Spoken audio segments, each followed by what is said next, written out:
Hi, ako si Ana ni Rajasal Briones Rhea. Mga ka-vlog, welcome sa ating adventure dito sa Sagada.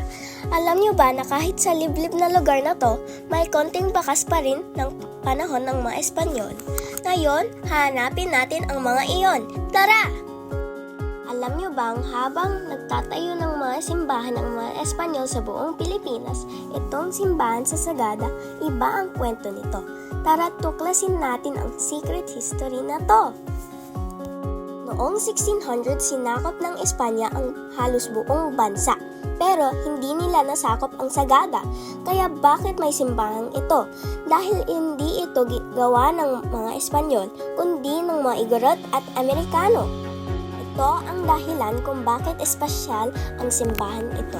Ipinakita nito na kahit may bagong relihiyon, nananatiling matatag ang kultura ng Sagada. Loob ng 400 taon, sinubukan ng mga Espanyol na baguhin ang lahat sa Pilipinas.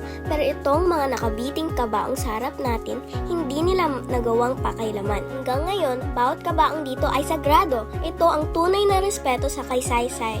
Noong panahon ng Espanyol, bawal ang mag-imbak ng karne ng walang permiso. Pero itong itag ng Sagada, lihim itong ginawa sa mga kuweba at gubat. Noong panahon ng Espanyol, pinilit nilang palitan ang mga palayok natin sa mga plato nilang porselena. Pero itong mga potter ng Sagada, nagtago sa mga kuweba at pinagpatuloy ang sining ng kanilang mga ninuno. Ngayon, bawat palayok na ginagawa dito ay patunay ang sining ng mga ninuno ay hindi namatay at hindi kailanman mawawala. Nakakataba ng puso, di ba?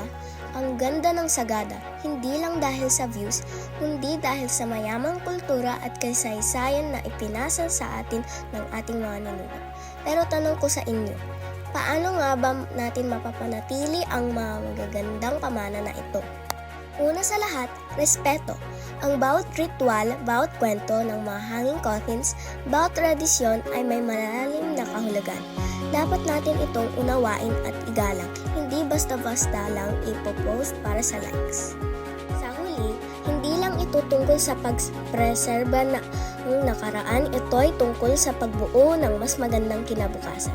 Tandaan natin, ang bawat hakbang natin ngayon malaki ang maitutulong para mananatiling ang buhay ang diwa ng Sagadas para sa susunod na henerasyon.